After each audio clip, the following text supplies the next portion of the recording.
Jadi di Jakarta itu, saya ini sebenarnya ketika selesai di Dikbud, itu ada komitmen Ustaz, untuk menjadi pembicara di New York dalam pertemuan sidang umum PBB. Sidang umum PBB itu selalu ada side event namanya, pertemuan samping tergantung bidang. Nah, di dalam pertemuan itu ada bidang pendidikan. Ya. Nah, saya mendapat tugas memberikan keynote di situ, di pendidikan itu. Jadi ketika saya berhenti jadi Mendikbud, dikabari ke mereka bahwa Anies tidak lagi menjabat menteri, akan ada penggantinya. Dari sana menjawab, tidak, undangan tetap untuk Anies. Walaupun dia tidak menjadi menteri pendidikan. Jadi, oh ya sudah, kalau gitu syukur. Ya. Saya bilang, boleh nggak tiket bisnisnya ditukar ekonomi biar berangkat berdua? Ya. Karena saya sama Ferry, sama istri saya ini, semenjak pulang belum sempat ke sana lagi. Ya. Nah, siapkan. Itu acaranya tanggal 23 September. 23 September. 2016. Nah, titik sampai di situ. Saya berhenti Juli akhir. Kira-kira akhir Agustus saya dihubungi oleh satu orang minta jumpa.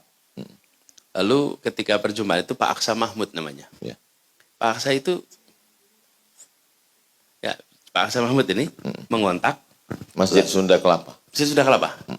Nah, beliau itu tidak punya nomor saya karena memang kita tidak ada kontak langsung. Lalu lewat seorang teman. Ya. Beliau bilang, Pak Anies, tadi malam kami itu malam Jumat ada tahajud. Selesai tahajud menunggu subuh, kita ngobrol. Nah, pada saat ngobrol, mereka itu membahas ini kira-kira siapa ya yang bisa untuk lawannya Pak Ahok ya? Ya, gubernur. Lalu di antara mereka bilang, sebaiknya cari orang yang sedang didolimi. Oh. Itu kan namanya, cari Salah orang satu didolimi. kriterianya. Terus pertanyakan, siapa yang lagi didolimi? Iya. Itu yang pada habis di reshuffle itu. Oh. Jadi kita yang beres di reshuffle itu dianggap sedang didolimi. Sedang dizolimi. Jadi di absen lah satu-satu, mereka berunding. Rupanya dalam obrolan itu coba Anies. Jadi Pak Aksa langsung ngontak. Saya ketemu beliau habis makan siang. Terus ketika bilang, Pak Anies ini ada obrolan begini, bagaimana Pak Anies? Wih, saya nggak pernah membayangkan. Ya. Jakarta, belum pernah terbayang. Sama sekali tidak bayang. Ini baru selesai Dikbud. Jadi saya bilang waktu itu, gini aja, Pak Aksa, saya belum pernah membayangkan maju DKI itu sama sekali tidak ada di dalam rencana, pikiran juga tidak ada. Saya tanya ibu dulu, kalau ibu boleh maju, bismillah. Ya. Kalau ibu enggak usah. Jadi saya ketemu ibu sama istri saya, lalu jawaban ibu, kalau ini kemauan Anies nggak usah aja. Oh. Tapi kalau ini permintaan dari, maaf.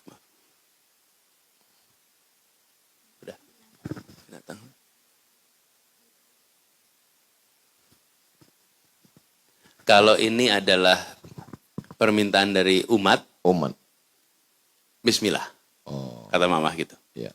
Dah, saya tunggu. Seminggu kemudian Pak Aksa kontak. Pak Anies gimana jawabnya? Gitu. Akhirnya saya sampaikan itu. Terjadilah proses itu. Nah, pada saat proses itu, saya ini, kan ada rencana berangkat ke Amerika, Ustaz. Lalu, awal September, saya kena demam berdarah. Masya Allah. Kena demam berdarah sehingga dirawat di rumah sakit itu seminggu lebih. Dan pada saat dirawat itulah datang pimpinan partai menanyakan kesediaan.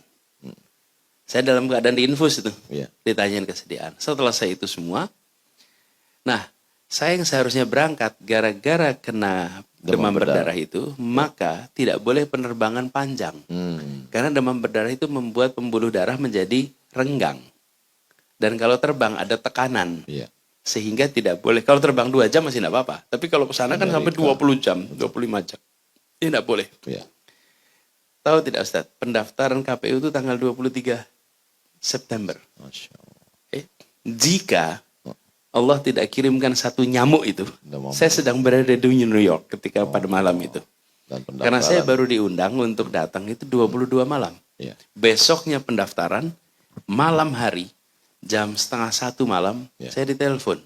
1:30 malam. Diminta datang, kemudian saya datang. Malam itu saya ditanya apakah bersedia. Saya bilang saya dulu sudah sampaikan. Ya. Dan pada waktu itu peristiwanya malam Jumat 22 malam. Konsul Indonesia lagi ramai tuh, nungguin siapa yang akan dicalonkan pada malam itu. Nah itu Ustaz, kalau tidak ada kejadian saya Demam berdarah saya tidak berada di Jakarta. dan tidak bisa mendaftar. Tidak mungkin. Ada Jadi, rencana Allah. Dan mereka berapat itu saya tidak di situ. Iya, iya. Karena saya bukan anggota. Iya. Dan sebenarnya waktu saya datang, Ustaz, itu di ruangan itu bisa dibilang 99% bukan yang bersama saya sebelumnya. Ya. Jadi di tempat itu lumayan agak tegang di awal itu. Lalu terjadilah yang kita tahu sekarang. Makanya saya selalu bilang di Jakarta itu, saya tidak berencana, ada yang memutuskan, saya jalani, mau diramein seperti apa, saya nggak terlalu khawatir. Ini jalan dari Allah, yang saya jalani tawakal Allah. Selesai.